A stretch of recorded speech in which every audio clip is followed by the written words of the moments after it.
Thinking about the future? You're 71 years old. You won't live much longer. My daughter-in-law shouted at me and smashed my laptop on the floor. You don't deserve another cent from the company, Leech. My son laughed. But what they didn't know was that I was. I'm glad to have you here.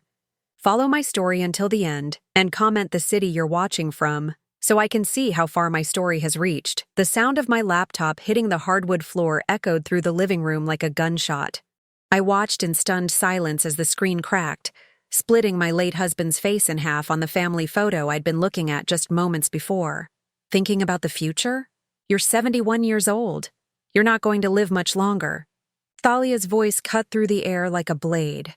Her perfectly manicured finger pointed at me like I was some diseased animal. You don't deserve another cent from the company, you leech. The word hit me harder than if she'd slapped me across the face. Leech. After everything I'd given, everything I'd built, everything I'd sacrificed for this family. Damon laughed. My own son actually laughed at his wife's cruelty. The sound was hollow, unfamiliar, not the warm chuckle I remembered from his childhood when he'd find something genuinely funny. This was different, colder, meaner. Mom, Thalia's right, he said, not even looking at me directly, his eyes focused somewhere over my shoulder, as if I wasn't worth the effort of eye contact. You've been living off Dad's legacy for too long. It's time to accept reality. I remained seated in my favorite armchair, the one Robert had bought me for our 20th anniversary, and forced my hands to stay folded in my lap. Every instinct screamed at me to defend myself, to tell them exactly what I thought of their accusations. But I'd learned long ago that sometimes the most powerful thing you can do is stay silent and let people reveal their true nature. I built this company with your father, I said quietly, my voice steady despite the storm raging inside my chest. Every decision, every contract, every— Oh, please, Thalia interrupted, rolling her eyes with theatrical exaggeration. Everyone knows Dad was the brains behind everything. You just— What? Made coffee and answered phones? Face it, Colleen, you were never more than a secretary with a fancy title. The casual dismissal of 40 years of my life, of my work, of my partnership with Robert made my chest tighten. But what hurt most wasn't Thalia's words. I'd expected cruelty from her. What shattered something deep inside me was watching Damon nod in agreement. This was the same boy I'd rocked to sleep when he had nightmares. The same child I'd driven to soccer practice every Saturday for 6 years, sitting in the rain and cheering until my voice was hoarse. The same young man I'd helped through college, through his first heartbreak, through every challenge life had thrown his way. Damon, I tried once more, searching his face for any trace of the son I'd raised. You know that's not true. You remember the late nights when your father and I would sit at the kitchen table, going over proposals, planning expansions? What I remember, he said, finally meeting my eyes, is Dad working himself to death while you spent his money on your little hobbies. Garden clubs and book clubs and whatever other ways you found to waste time while he was actually building something. Hobbies. He called my work hobbies. Thalia moved closer to him, sliding her arm through his with the satisfied smile of a woman who'd successfully turned a son against his mother. She'd been working on this for 3 years, ever since she'd married into our family. Slowly, methodically, she'd poisoned every memory, rewritten every story, until Damon genuinely believed I'd contributed nothing to the life we'd built. Look around this house, Colleen, she said, gesturing at the living room that had been my sanctuary for decades. None of this belongs to you anymore. The company is Damon's now. The house should be too. It's time for you to find somewhere more appropriate for someone your age. Appropriate. The word hung in the air like a death sentence. I thought about the small studio apartment they'd probably expect me to move into, some cramped space with thin walls and neighbors I didn't know, where I'd spend my remaining years watching television and waiting for occasional duty calls from my son.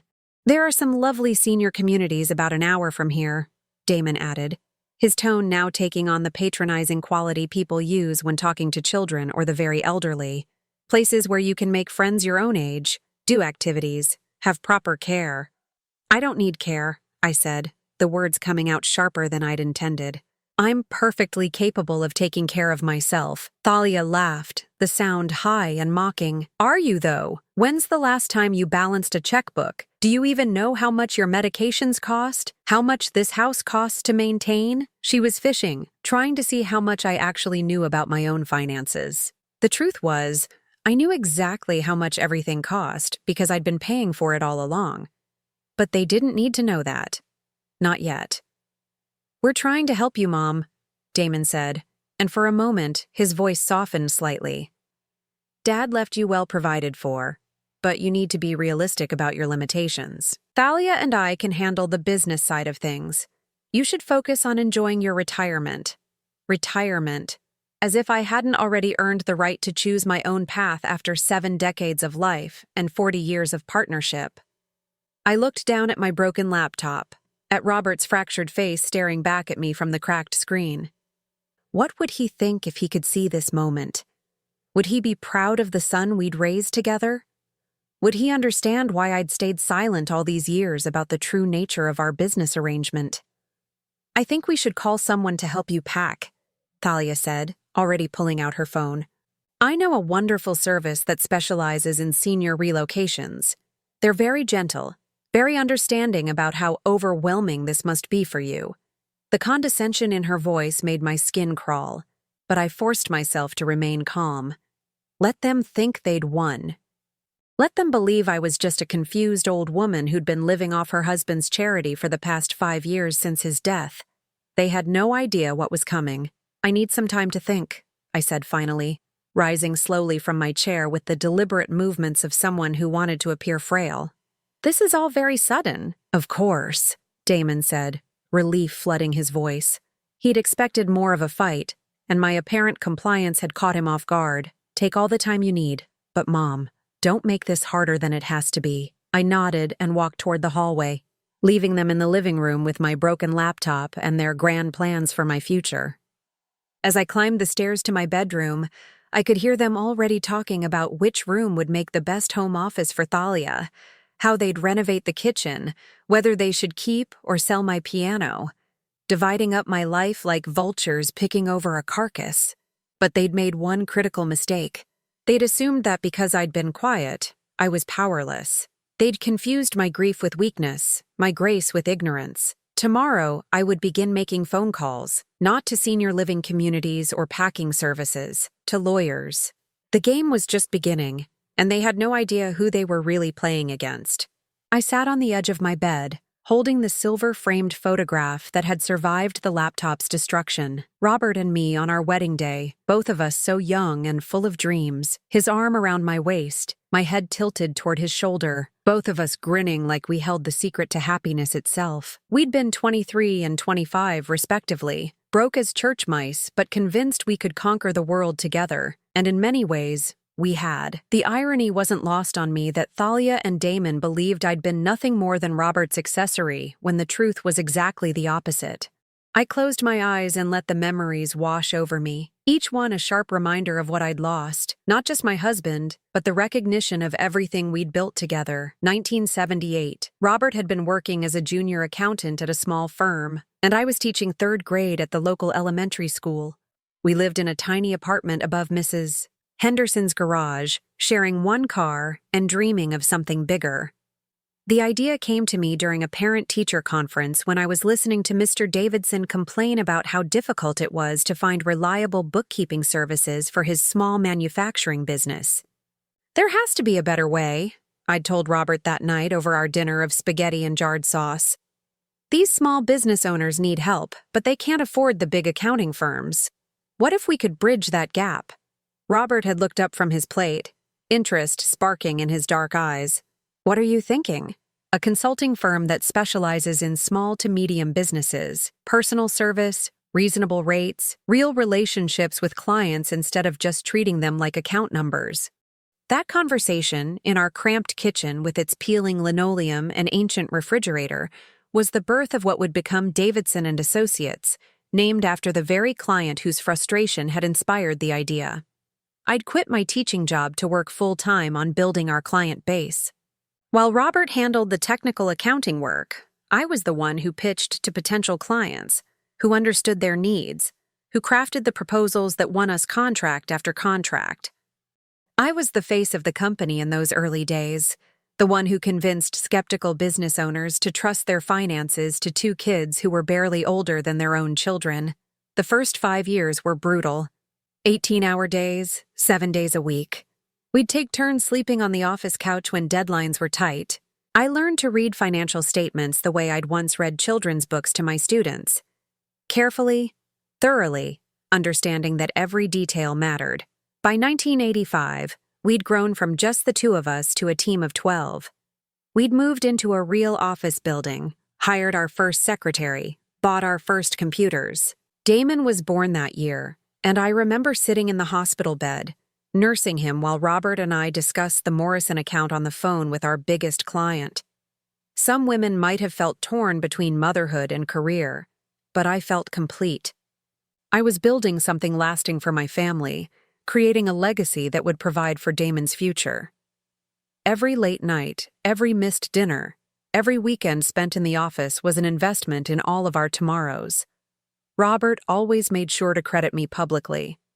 In interviews with business journals, at industry events, in meetings with potential clients, he'd always say, "Colleen is the real visionary here. I just make the numbers work." It wasn't false modesty, it was the truth. The strategies, the expansion plans, the decision to specialize in family-owned businesses, the choice to prioritize long-term relationships over quick profits, those were all mine. But somewhere along the way, as Damon grew older and the business became more established, I'd made a choice that I now realized had been a mistake. I'd started stepping back from the public face of the company, not because Robert pushed me out, but because I wanted to focus more on being present for Damon. I attended his school plays instead of industry conferences.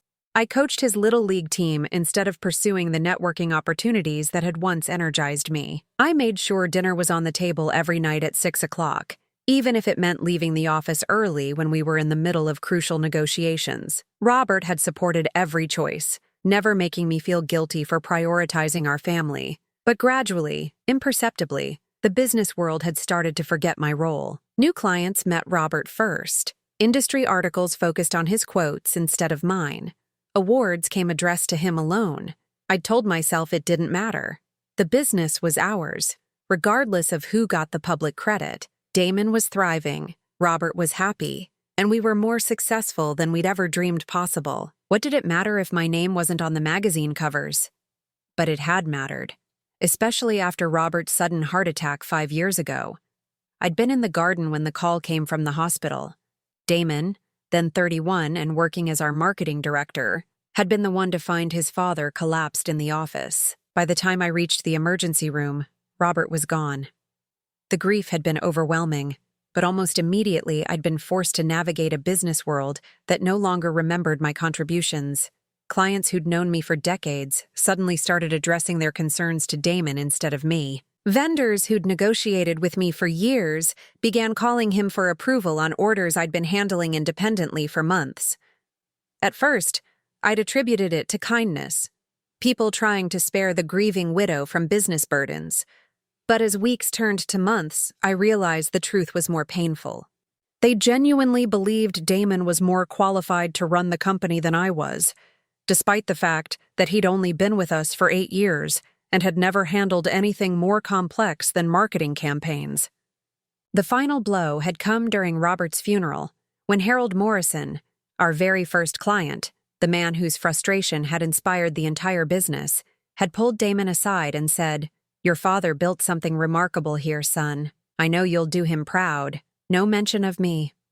No acknowledgement that I'd been the one to pitch Harold's account originally, the one who'd saved his business from bankruptcy with a restructuring plan that became our template for dozens of other clients. I'd watched from across the room as other business leaders surrounded Damon with condolences and advice, treating him like the natural heir to an empire he'd had no hand in building. And I'd made another choice that I now regretted. I'd let them. Standing there in my black dress, exhausted by grief and overwhelmed by the sudden responsibility of making decisions alone, I'd decided it would be easier to let Damon take the public role. I'd stay on as a consultant, maintain control behind the scenes, but let him be the face of the company. It had seemed like a kindness to both of us, He'd get the respect and recognition he deserved as Robert's son, and I'd get to step back from the spotlight I'd never particularly enjoyed anyway. But I'd underestimated how completely people could forget. Within a year, business contacts who'd known me for decades were introducing me as Damon's mother instead of Robert's business partner. Within 2 years, industry publications were writing about Damon as if he'd founded the company himself. And then Thalia had entered the picture. I'd known from their first date that she was trouble. Something about the way she sized up our house during Damon's birthday party, the questions she asked about the business, the way she'd studied the family photos on the mantle like she was memorizing faces for a test. But Damon had been 34 and lonely, still mourning his father's death, and struggling with the pressure of running a company he'd never been prepared to lead. Thalia was beautiful, charming, and most importantly, she made him feel capable and important. She'd been subtle at first. Little comments about how hard it must be for me to understand the modern business world, suggestions that I might be overwhelmed by complicated financial decisions, questions about whether I was taking proper care of my health, delivered with such apparent concern that Damon never noticed the underlying message, that I was becoming a burden. Slowly, systematically, she'd rewritten our family history. In Thalia's version, Robert had been a brilliant entrepreneur who'd built an empire through his own genius and hard work. I'd been the supportive wife who'd handled the domestic side of things, entertaining clients' wives, organizing company parties, making sure Robert had clean shirts and hot meals. It was a story that fit comfortable gender stereotypes, and Damon had found it easier to believe than the more complex truth. Easier to think of his father as a self-made man than to acknowledge that his mother had been an equal partner. Easier to accept his inherited authority than to question whether he'd actually earned it. 3 years of Thalia's poison had transformed my relationship with my son into something I barely recognized. The boy who'd once asked my advice about everything from homework to heartbreak now looked at me like I was a confused old woman living in the past. I set the wedding photo back on my nightstand and walked to my closet. Behind my winter coats, hidden in a garment bag that hadn't been opened in years, were the documents that would change everything: stock certificates, legal agreements, incorporation papers bearing my signature alongside Robert's, the proof that Davidson Associates had never been Robert's company. It had always been ours, and despite what everyone believed, despite what I'd allowed them to believe, control had never transferred to Damon. Tomorrow, I would remind them of that fact. The next morning, I set my alarm for 5:30. Not because I needed to wake up early, but because I wanted to establish a routine that would give me cover for what was about to become a very busy schedule. "Going for your morning walk, Mom?" Damon asked as I came downstairs in my tracksuit and walking shoes. He was already dressed for work, briefcase in hand, looking every inch the successful executive. Thalia was nowhere to be seen. She never got up before 9 unless there was shopping involved. "Doctor's orders," I replied, adjusting my fanny pack with what I hoped looked like elderly confusion over the clasps. 30 minutes of exercise every day for my heart. It wasn't entirely a lie. My cardiologist had recommended regular exercise. He just hadn't specified that it needed to be walking. Damon nodded absently, already checking his phone for messages. "That's good, Mom. Really good. Independence is important at your age." Independence, if he only knew. I left the house at 6 sharp and drove my small Honda Civic. The car they'd convinced me was more appropriate than the BMW I'd driven for years, to a coffee shop 3 towns over. Far enough that I wouldn't run into anyone who knew me, but close enough that I could maintain my cover story of morning walks. Margaret Hartwell was waiting for me in a corner booth, a stack of manila folders beside her coffee cup. She was younger than I'd expected when I'd called her law firm the night before, maybe 45, with steel gray hair pulled back in a severe bun and eyes that missed nothing. "Mrs. Davidson," she said, standing to shake my hand, "thank you for choosing our firm. I understand you have some concerns about your business interests."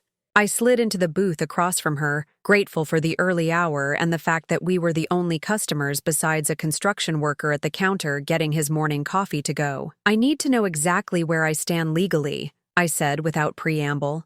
"And I need to understand what my son and daughter-in-law might be doing with assets they believe they control." Margaret opened the first folder, and pulled out a legal pad covered with notes. She'd done her homework. "I've done some preliminary research based on the information you provided over the phone," she said. "Davidson Associates was incorporated in 1979 with you and your late husband as equal partners. According to the documents on file with the state, ownership has never been officially transferred to your son." My chest loosened slightly.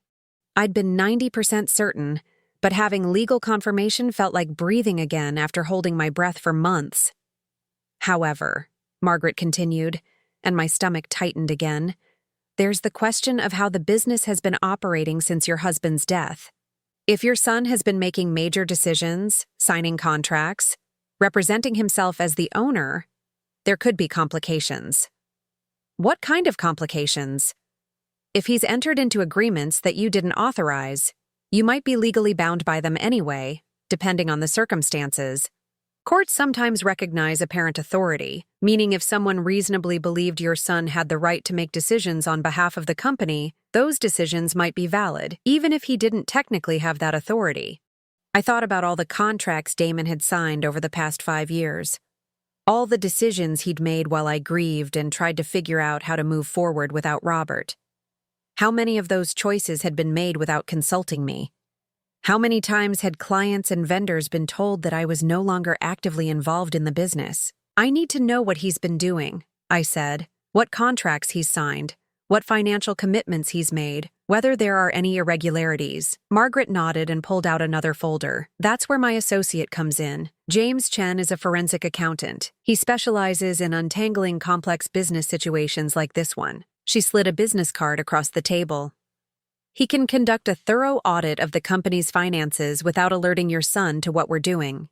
He'll need access to bank records, tax returns, contracts, anything that shows how the business has been operating." "I have most of those documents at home," I said. "Robert always insisted we keep physical copies of everything important." "Perfect. But Mrs. Davidson, I have to ask, are you prepared for what we might find? Sometimes when family members gain control of a business, especially when they believe they're the rightful owners, they make decisions that the legal owners might not approve of." I thought about Thalia's expensive handbags, the luxury car she'd bought last year, the extravagant vacation to Europe they'd taken for their anniversary. I'd assumed Damon was doing well enough to afford those things on his salary, but what if I'd been wrong? "I'm prepared," I said. 3 hours later, I was back home, hanging my tracksuit in the closet and making myself a second cup of coffee. Damon and Thalia were both gone, he to the office, she to whatever activities filled her days when she wasn't actively undermining my relationship with my son. I went to Robert's study, which I'd left largely untouched since his death except for dusting. His desk still held the same arrangement of papers he'd been working on the day he died. His reading glasses folded neatly beside his computer keyboard, but it wasn't sentiment that had brought me here. It was the filing cabinet behind his desk, the one that held 5 decades of business records. I'd been the one to organize this system, to insist that we keep physical copies of everything, even as the world moved toward digital storage. "Paper doesn't crash," I used to tell Robert when he teased me about my insistence on hard copies. "Paper doesn't get hacked or corrupted or accidentally deleted." Now I was grateful for my old-fashioned ways. I spent the next 4 hours pulling files, organizing documents, and loading everything into bankers' boxes, tax returns from the past 10 years, copies of every major contract, bank statements, insurance policies, the original incorporation documents, Robert's will, and the probate court findings. Everything that would allow James Chen to reconstruct exactly what had happened to our company in the 5 years since Robert's death. By the time Damon came home for lunch, a habit he'd maintained since taking over the business, I was back in the living room, reading a gardening magazine and looking for all the world like I'd spent the morning doing exactly what a retired widow should be doing. "How was your walk, Mom?" he asked, loosening his tie as he headed for the kitchen. "Lovely," I replied. "I'm thinking about joining that senior walking group at the community center. It would be nice to have some company." It was the perfect cover story. A walking group would explain why I might be out of the house for several hours at a time, and it would reinforce their image of me as a lonely old woman desperately seeking social interaction with other elderly people. Damon emerged from the kitchen with a sandwich and settled into Robert's old recliner. That's a great idea. You need to get out more. Make friends your own age. Friends my own age. As if Margaret Hartwell and James Chen weren't exactly the kind of friends I needed right now. Thalia thinks you might be happier in one of those active senior communities, he continued, not looking at me as he spoke. Places where there are organized activities, people to check on you, medical care available if you need it. Has she been looking at places? I asked, keeping my voice carefully neutral. Just researching options. For the future, you know? We want to make sure you're taken care of. Taken care of. The phrase sent a chill down my spine, but I forced myself to smile. That's very thoughtful of both of you. After he left, I called Margaret's office and arranged for James Chen to come to the house the following morning, while Damon and Thalia would be out. I'd already checked their schedules. Damon had a client meeting across town, and Thalia had a spa appointment that would keep her busy for most of the day. That evening, I sat in my bedroom with the documents I'd retrieved from Robert's study, reviewing everything I'd collected over the years.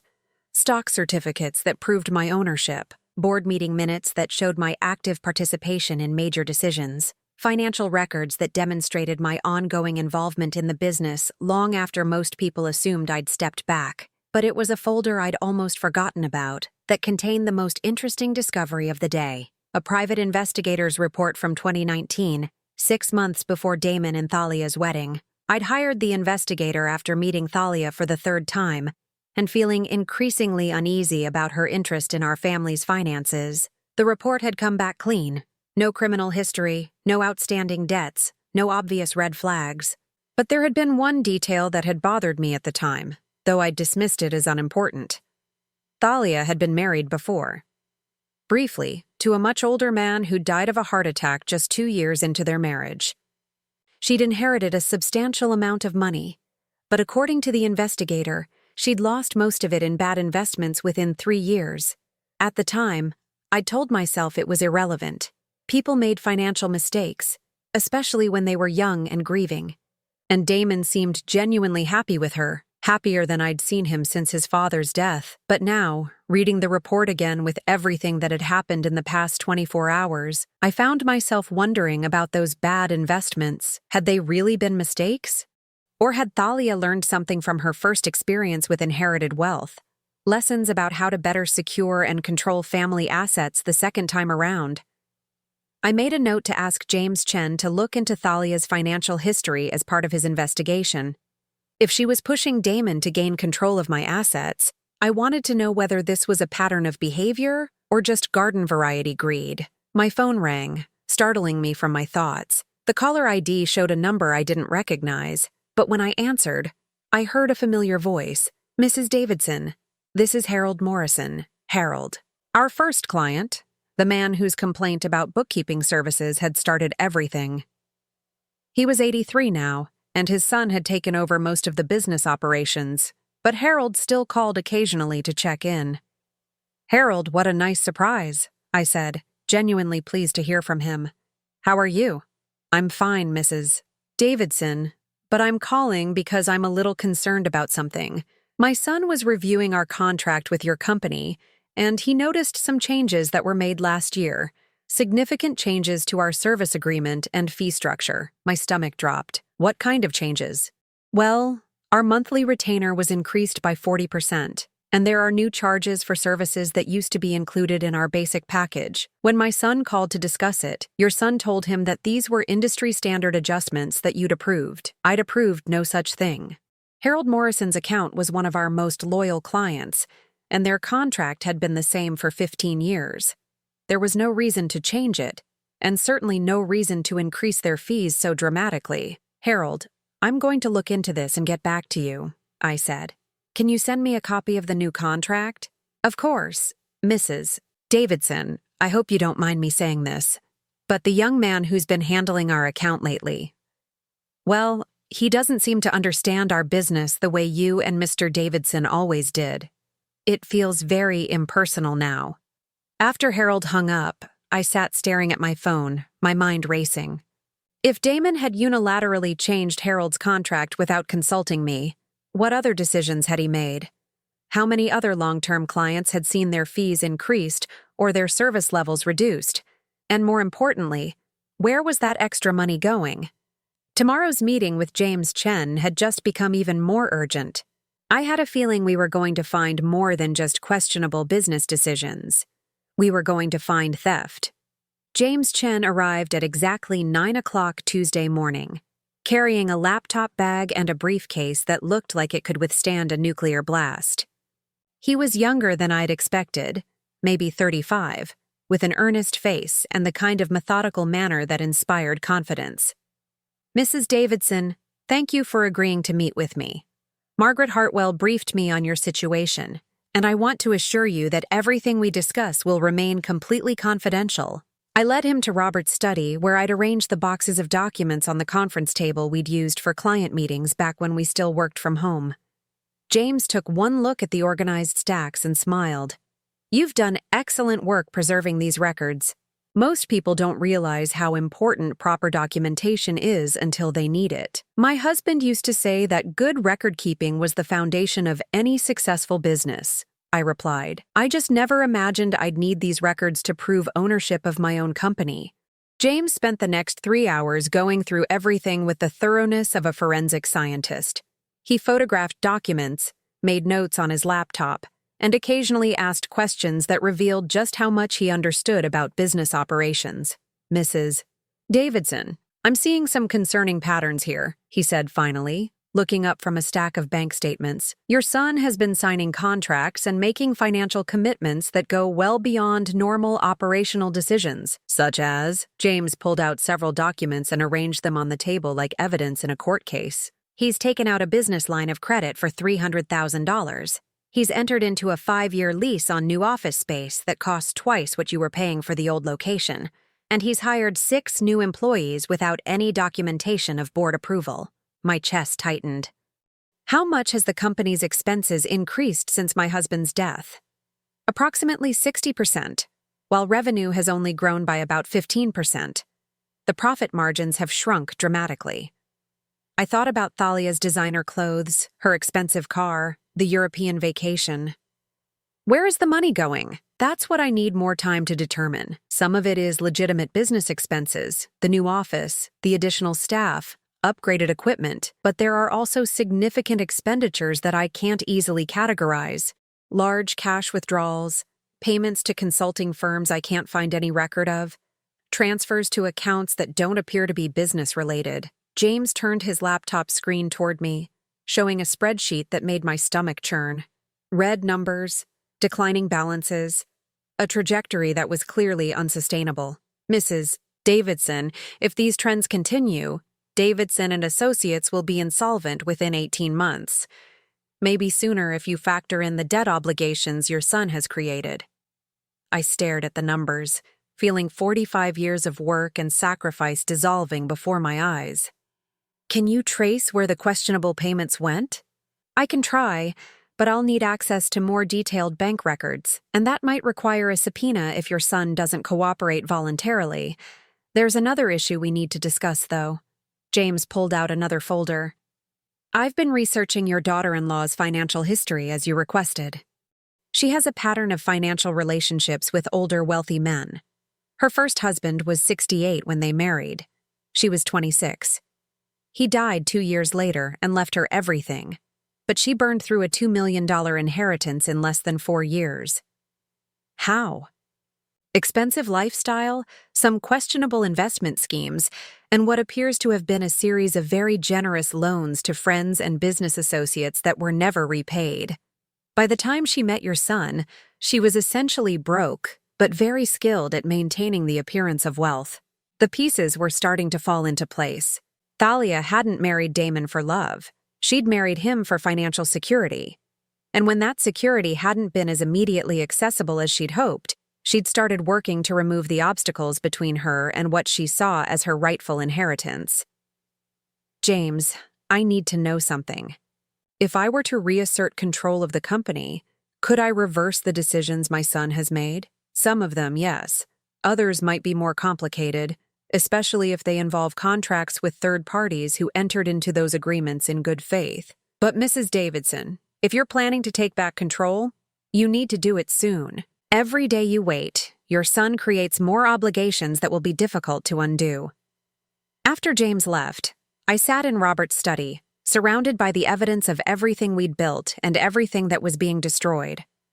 I thought about Damon as a little boy, how proud he'd been when Robert occasionally brought him to the office, how he'd insisted on having his own business cards even though all they said was, Damon Davidson, future boss, future boss. He'd always assumed he would inherit the company, and I'd never corrected that assumption. Even after Robert's death, when I could have clarified the ownership structure, I'd stayed silent. I'd wanted to give Damon the chance to grow into the role, to earn the respect and authority that came with leadership. Instead, I'd watched him nearly destroy everything his father and I had spent our lives creating. My phone rang, interrupting my thoughts.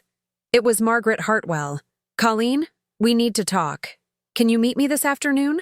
Something in her tone set off alarm bells. What's wrong? I'd rather discuss this in person. Can you be at my office at 2 o'clock? I agreed, then spent the next few hours trying to calm my nerves. Had James found something even worse than financial mismanagement? Was there criminal activity involved? Was I about to lose everything anyway, regardless of what the ownership document said? Margaret's law firm occupied the top floor of a downtown office building, with floor-to-ceiling windows that overlooked the city Robert and I had called home for nearly 50 years. Margaret met me in the reception area and guided me to a conference room where James was waiting with another man I didn't recognize. Colleen, this is Detective Ray Sullivan, Margaret said. He specializes in financial crimes, and James asked him to review some of the information we've gathered. Detective Sullivan was a big man with kind eyes and the sort of steady presence that probably served him well in his profession. He shook my hand gently and waited for me to sit before speaking. Mrs. Davidson, I want to assure you that you're not in any legal trouble, but we've discovered some irregularities in your company's finances that we think you should be aware of. What kind of irregularities? James opened his laptop and pulled up another spreadsheet. Remember those payments I couldn't categorize? I was able to trace most of them. Your son has been transferring company funds to a personal investment account that he and your daughter-in-law opened together. How much money? Over the past 2 years. Approximately $450,000. The number hit me like a physical blow. Nearly $500,000 moved from our business accounts to their personal investments without my knowledge or consent. Is that legal? I asked. Detective Sullivan answered, that depends on the specific circumstances and how the company's ownership and authorization structures are set up. Since you're the majority owner and didn't approve these transfers, it could constitute embezzlement or misappropriation of funds. Could constitute? The complicating factor is that your son appears to have been operating under the belief that he had the authority to make these decisions. If he genuinely believed he was acting within his rights as the company's manager, it might not meet the criminal threshold for theft. Margaret leaned forward. But it definitely gives us grounds for civil action. We could force them to return the money and remove your son from any management role. I thought about the confrontation that would inevitably follow, about the looks on Damon and Thalia's faces when they realized their carefully constructed plans were falling apart. Part of me dreaded that moment, but a larger part was beginning to look forward to it. There's something else, James said. I found records of communications between your daughter-in-law and several senior living facilities. She's been getting cost estimates and availability information. For me? It appears so. And based on the timeline, she started making these inquiries about 6 months ago, well before your confrontation yesterday. So their plan to move me out hadn't been a spontaneous reaction to our argument. It had been in the works for months, possibly longer. Thalia had been systematically planning to remove me from my own home and my own business, probably while continuing to drain both for her personal benefit. What do you recommend I do? I asked. Margaret, James, and Detective Sullivan exchanged looks. It was Margaret who answered. We think you should call a board meeting, immediately. Exercise your authority as majority owner to review all decisions made in the past 2 years and revoke any that were made without proper authorization. Force them to return the misappropriated funds and remove both of them from any management positions. And if they refuse, then we pursue criminal charges and civil litigation. But Colleen, I think you'll find that once they understand the legal realities of the situation, they'll be much more cooperative. Detective Sullivan added, sometimes people who think they're in control become very reasonable very quickly when they realize they're not. I thought about Thalia's smug confidence, her certainty that she had successfully neutralized the only obstacle to her complete control of what she saw as her inheritance. I thought about Damon's dismissive attitude, his apparent belief that I was just a confused old woman living in the past. They had no idea what was coming. Schedule the meeting, I said. Tomorrow morning, 9 o'clock. That evening, I did something I hadn't done since Robert's death. I put on my best business suit, the navy blue one I'd worn to important client meetings and board presentations, and stood in front of the full-length mirror in my bedroom. The woman looking back at me wasn't the helpless widow that Damon and Thalia thought they could manipulate.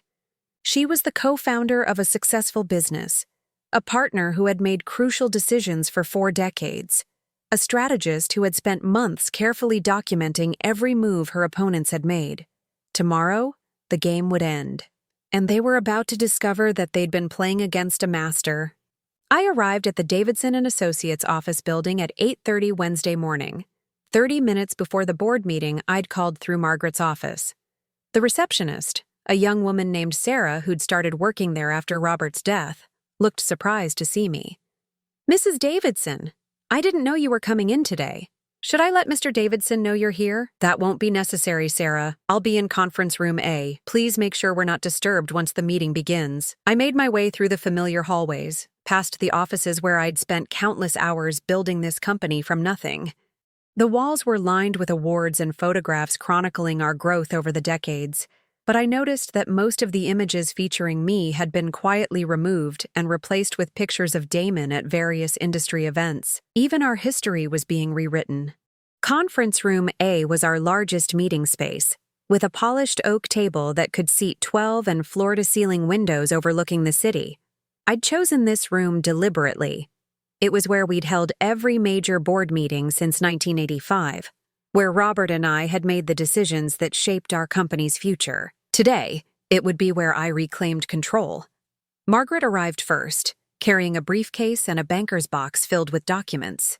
Behind her came James Chen with his laptop and several manila folders. Detective Sullivan brought up the rear, his presence adding weight to what was about to unfold. Are you ready for this? Margaret asked as we arranged our materials at one end of the conference table. I've been ready for months, I replied. I just didn't realize it until now.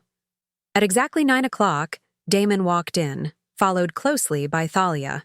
They both stopped short when they saw the assembled group, their confident expressions immediately shifting to confusion and concern. Mom, what's going on here? Damon asked, his voice carrying the patronizing tone he'd perfected over the past few years. If you wanted to visit the office, you should have called. We could have arranged a tour or something. Sit down, Damon, I said quietly. Both of you. Thalia remained standing, her arms crossed and her expression defiant. I don't know what kind of game you're playing, Colleen, but we don't have time for this. Damon has important meetings today. I said sit down. Something in my voice must have penetrated their assumptions about my helplessness, because they both took seats across from us, though Thalia's posture remained aggressive. Margaret opened her briefcase and pulled out a thick document. This is a formal notice calling for a review of all major business decisions made by Davidson Associates since January 2019, pursuant to the authority of the company's majority shareholder. Damon frowned. Majority shareholder? Mom, you don't own the majority of anything. Dad left the company to me. Actually, I said, sliding a folder across the table to him, he didn't. Damon opened the folder and began reading. I watched his face change as he absorbed the contents. The original incorporation documents, the stock certificates, the will provisions that clearly stated Robert's shares would transfer to me upon his death, not to Damon. This doesn't make sense, he said, his voice rising slightly. I've been running this company for 5 years.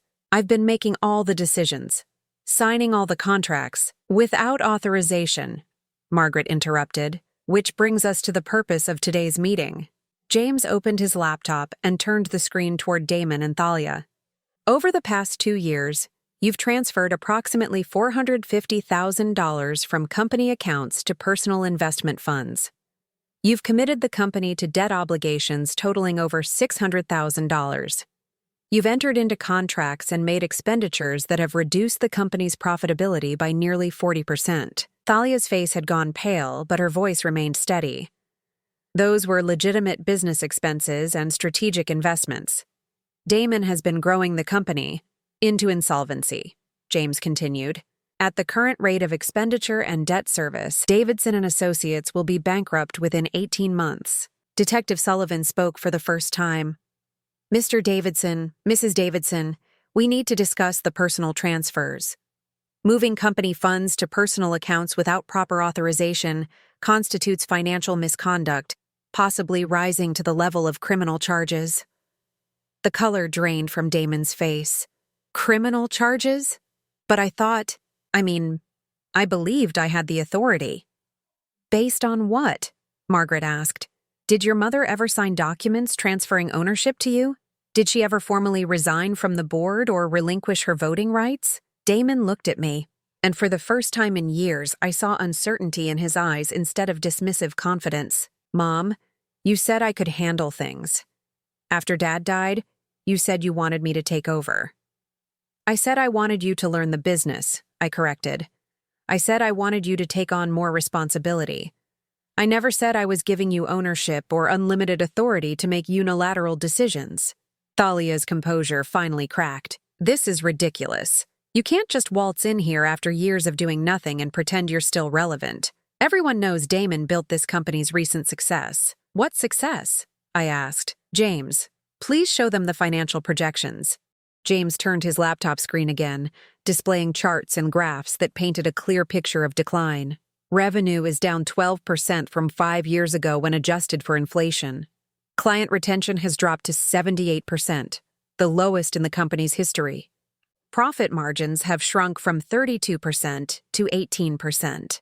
But our office is bigger, Damon protested. We have more employees, better equipment, all of which costs money without generating proportional returns, I said. You've been spending on appearances while losing the substance of what made this company successful. I opened another folder and pulled out Harold Morrison's contract. Harold Morrison was our first client, Damon. He's been with us for 45 years. Last year, you increased his fees by 40% and reduced his service level without consulting me or even informing me. Why? Damon glanced at Thalia before answering. We needed to modernize our pricing structure. Some of our older clients were paying below market rates. Harold Morrison's loyalty helped us survive our first recession. His referrals brought us a dozen other clients. His trust in our company when we were just two kids with big dreams gave us the credibility we needed to grow. And you repaid that loyalty by treating him like just another account to squeeze for more profit. Thalia stood up abruptly. Enough of this sentimental nonsense. Business is business. If you can't understand that, then maybe you really are too old to be involved in company decisions. The silence that followed was deafening. Even Damon looked shocked by his wife's blatant disrespect. I stood up slowly, my eyes never leaving Thalia's face. You're right about one thing.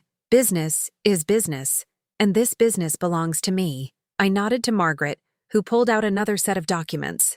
These are the articles of incorporation, updated to reflect current ownership. Colleen Davidson holds 68% of all outstanding shares. The remaining 32% are held in trust for potential future distribution at Mrs. Davidson's discretion. 68%?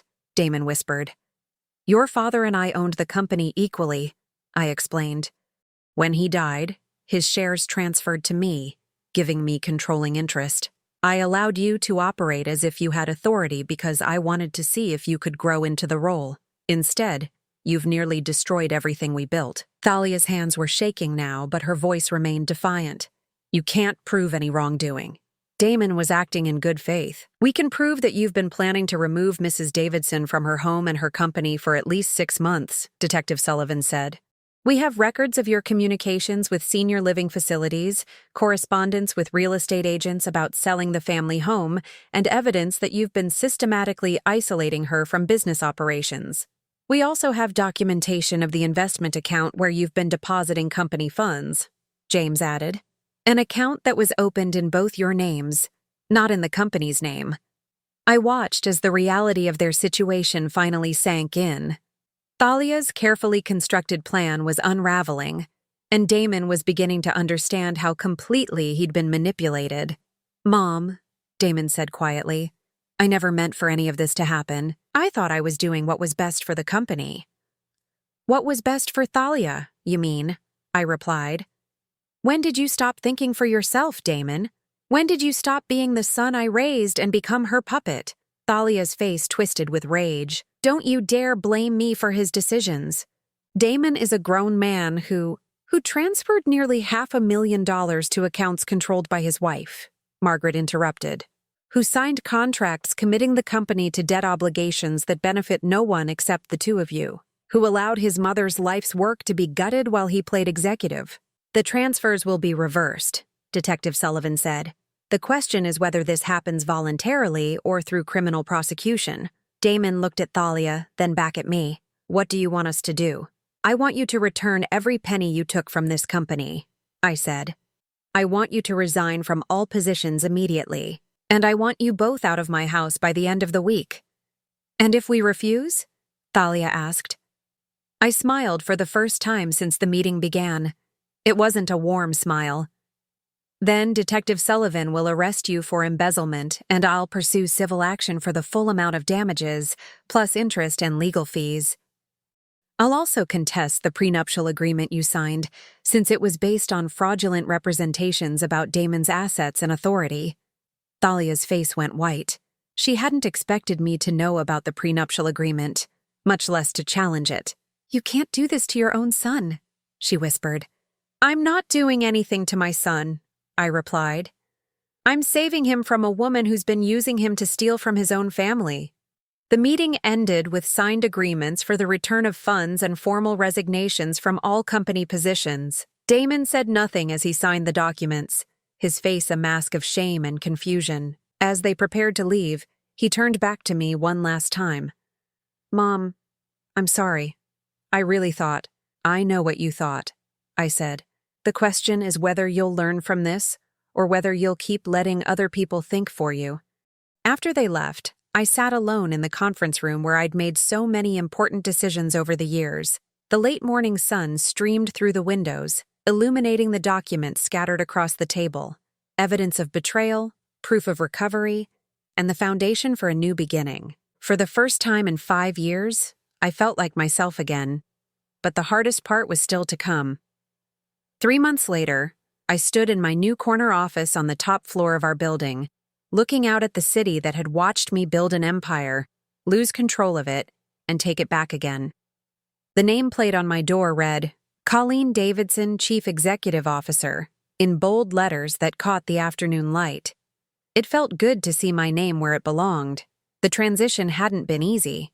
Word had spread quickly through our industry that I'd reasserted control of Davidson Associates, and the reactions had been mixed. Some longtime clients and business partners welcomed my return, remembering the company's reputation for personal service and integrity that had been our hallmark for decades. Others were skeptical, questioning whether someone my age could effectively run a modern business. I'd let my work answer their doubts. The first thing I'd done was reach out personally to every client we'd lost or alienated during Damon's tenure. Harold Morrison had been my first call, and his relief at hearing my voice had been almost palpable. "Mrs. Davidson, thank God you're back," he'd said. "I was starting to think we'd lost the company we've trusted for 45 years. Within 6 weeks, we'd restored our previous service levels and adjusted pricing back to fair, sustainable rates. We'd renegotiated contracts that Damon had signed at unfavorable terms, consolidated our office space to reduce overhead, and restructured our staff to focus on client service rather than administrative bloat. The results had been immediate and dramatic. Client satisfaction scores increased by 30%. 3 former clients returned within the first month. Revenue stabilized and then began to grow again, this time built on a foundation of genuine value rather than inflated fees and services nobody needed. Most importantly, I'd found my voice again. "Mrs. Davidson?" Sarah, our receptionist, appeared in my doorway. "Your 3 o'clock appointment is here." I nodded and straightened my jacket. Jennifer Walsh was a potential new client, a woman who'd built a successful catering business and needed help navigating the financial complexities of expansion. She was exactly the kind of entrepreneur Robert and I had always loved working with: passionate, hardworking, and focused on serving her community rather than just maximizing profits. "Send her in, please." Jennifer Walsh was younger than I'd expected, maybe 35, with the kind of nervous energy that comes from managing every aspect of a growing business. She shook my hand firmly and looked me directly in the eye, qualities I appreciated immediately. "Mrs. Davidson, thank you for agreeing to meet with me. I've heard wonderful things about your company's approach to working with small businesses. Please, call me Colleen. And I have to admit, I'm curious about what you've heard. Our reputation has been evolving recently." Jennifer smiled. "I talked to Harold Morrison. He said you were the reason his business survived the recession in 2008, and that you personally saved his company again just this year by restoring the kind of service that had made you partners for decades." Partners. Harold had used exactly the right word to describe our relationship with clients, and it warmed my heart to know he understood that distinction. We spent an hour discussing Jennifer's business goals, her challenges, and her vision for the future. By the end of our conversation, I knew we'd found another client who shared our values and our commitment to building something lasting rather than just profitable. After Jennifer left, I walked through the office, checking in with our staff and reviewing the day's progress. We were leaner now than we'd been under Damon's management, but more focused. Every person on our team understood their role and felt valued for their contributions. It was 5:30 when I finally returned to my office to gather my things. The building was quiet, most of our employees having left for the day, but I'd always enjoyed these peaceful evening moments when I could reflect on what we'd accomplished and plan for tomorrow's challenges. My phone rang as I was packing my briefcase. The caller ID showed a number I'd hoped never to see again, but I answered anyway. "Hello, Thalia." "Colleen?" Her voice was strained, lacking the confident arrogance that had once characterized every interaction. "I need to talk to you." "About what?" "About Damon, about our marriage, about everything that's happened." I settled back into my chair. "I'm listening." There was a long pause before she spoke again. "He left me 2 weeks ago. Filed for divorce and moved out of the apartment we'd been renting since you evicted us from the house." I felt a complex mix of emotions: satisfaction that my son had finally seen through her manipulation, but also sadness that it had taken so long and cost so much. "I'm sorry to hear that," I said, and meant it. I'd never wished for Damon's marriage to fail, only for him to see clearly what kind of person he'd married. "No, you're not," Thalia said, but without venom. "You're probably relieved, and you have every right to be." The admission surprised me. In 3 years, I'd never heard Thalia acknowledge fault or show genuine remorse for anything. "He found out about Marcus," she continued. "Marcus? My first husband's business partner. I've been seeing him again for the past year. Damon caught us together and everything came out. About the money I'd taken from Marcus after he died. About how I'd planned to do the same thing with your family's wealth." I closed my eyes, feeling tired and sad for all of us. "Why are you telling me this?" "Because I want you to know that Damon never knew about any of it. He really believed he was making legitimate business decisions. He really thought he was protecting your future by planning to move you somewhere with better care. He was naive and easily manipulated, but he wasn't malicious." It was more than I'd expected from Thalia, and probably more honesty than she'd shown anyone in years. "He asked me to call you," she added. "He wants to see you, but he's ashamed of what happened. He doesn't think you'll forgive him." "What do you think?" Another long pause. "I think you're a better person than I am. I think if anyone can find a way past this, it's you." After Thalia hung up, I sat in my office as darkness fell over the city, thinking about forgiveness and family and the price of second chances. Damon had hurt me deeply, had dismissed my contributions and disrespected my judgment. But he was still my son, and Thalia was right about one thing. He'd been manipulated by someone far more calculating than he'd ever been. The next evening, I was in my garden when I heard a car pull into the driveway. I looked up from the tomato plants I'd been tending to see a familiar figure walking hesitantly toward me. Damon looked older than he had just 3 months ago. Thinner, more serious, with the kind of gravity that comes from having your entire world reorganized around uncomfortable truths. Hi, Mom. Hello, Damon. He stopped at the edge of the garden, his hands shoved deep in his pockets. Can we talk? I set down my gardening tools and gestured toward the patio furniture where Robert and I used to sit in the evenings, planning our future and sharing our dreams. Damon took the chair that had been his father's, and I noticed he seemed uncomfortable claiming even that small space. Thalia told me she called you, he said. She did. I asked her to. I wanted you to know that I never intended to hurt you or the company. I thought I was doing the right thing. I studied his face, looking for signs of the confident, dismissive man who'd laughed at his wife's cruelty just months before. That person seemed to have disappeared, replaced by someone who looked genuinely remorseful and profoundly lost. What do you intend to do now? I asked. I don't know. I'm staying with a friend while the divorce goes through. I've been applying for jobs, but it's complicated. Most accounting firms know what happened, and they're not interested in hiring someone who mismanaged his own family's business. And what have you learned from all this? Damon was quiet for a long time, staring at his hands. I learned that I spent so many years trying to prove I was worthy of Dad's legacy that I forgot to honor it. I learned that I let someone else's agenda become more important than my own judgment. And I learned that I hurt the person who should have mattered most to me. His voice broke slightly on the last words, and I saw tears forming in his eyes. Mom, I know I don't deserve forgiveness. I know I destroyed your trust and nearly destroyed everything you and Dad built, but I want you to know that I remember now. I remember the nights you and Dad worked together at the kitchen table. I remember you driving to client meetings while Dad stayed home with me when I was sick. I remember you making the presentation that landed the Morrison account because you understood their business better than anyone.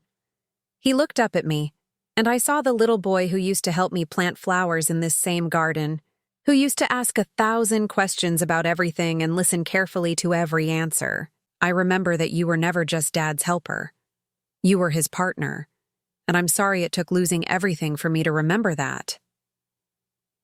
The apology was more complete and genuine than anything I'd expected. But apologies, no matter how heartfelt, couldn't undo the damage or restore the trust that had been broken. Damon, I appreciate you coming here and saying this, but trust has to be rebuilt, not just with words, but with actions over time. He nodded. I understand. I don't expect you to forgive me right away, or maybe ever. I just wanted you to know that I see clearly now, and I'm sorry. We sat in silence for a while, listening to the evening sounds of the neighborhood where he'd grown up and I'd built my life. Finally, I made a decision that surprised both of us. Davidson Associates is hiring an entry-level accountant, I said. Someone to handle basic bookkeeping and client support under close supervision. The pay is modest, and there would be no management responsibilities or decision-making authority. Damon's eyes widened. Mom, you don't have to— I'm not offering this because you're my son, I interrupted. I'm offering it because you're qualified for the work, and because I believe people deserve the chance to earn redemption through honest effort. But Damon, this would be your last chance. Any hint of poor judgment, any sign that you're not completely committed to rebuilding what you helped damage, and you'll be gone permanently. Tears were flowing freely down his face now. I won't let you down again. See that you don't. 6 months later, I watched through my office window as Damon worked late at his desk in the main accounting department, double-checking calculations and preparing client reports with the meticulous care that the job required. He'd kept his word about earning redemption through honest work, arriving early, staying late, and approaching every task with the kind of humility that comes from understanding how much you have to prove. Our clients had slowly begun to trust him again, recognizing that he was a different person than the man who'd alienated them during his brief tenure as manager. More importantly, he was learning to trust himself again, to make decisions based on genuine analysis rather than someone else's agenda. The business was thriving under my leadership. We'd not only recovered the ground we'd lost during Damon's mismanagement, but we'd expanded into new areas of service that leveraged our reputation for integrity and personal attention. 3 new employees had joined our team, all young professionals who shared our commitment to building long-term relationships rather than maximizing short-term profits. But the most satisfying change was personal. I was no longer seen as a relic from the company's past, but as its driving force for the future. Industry publications sought my opinions on business trends. Professional organizations invited me to speak at conferences. Younger entrepreneurs asked for my mentorship, recognizing that my experience represented decades of wisdom rather than outdated thinking. I'd reclaimed not just my company, but my identity. That evening, as I prepared to leave the office, Sarah knocked on my door. "Mrs. Davidson, your son asked me to give you this." She handed me an envelope with my name written in Damon's careful handwriting. Inside was a short note and a check. "Mom, this is the first installment on repaying the money I took from the company. It will take me several years to return everything, but I wanted you to know that I consider this debt the most important obligation I have. Thank you for giving me the chance to make things right. Love, Damon." The check was for $2,000, probably a significant portion of his modest salary. It was a start, a tangible sign that he understood the magnitude of what he'd done and was committed to making restitution. I folded the note and put it in my purse, then walked through the office one more time before heading home. My home, where I lived alone but felt complete. My business, which I'd saved from destruction and rebuilt stronger than before. My life, which I'd reclaimed from people who'd tried to convince me I was too old, too irrelevant, too powerless to matter. They'd been wrong about everything. As I drove through the familiar streets of the city where I'd spent my entire adult life, I thought about Robert and how proud he'd be of what I'd accomplished. I thought about the young woman I'd been when we started our business together, full of dreams and determination. And I thought about the woman I'd become, someone who'd learned that it's never too late to fight for what belongs to you, never too late to remind the world of your worth, and never too late to write a new chapter in your own story.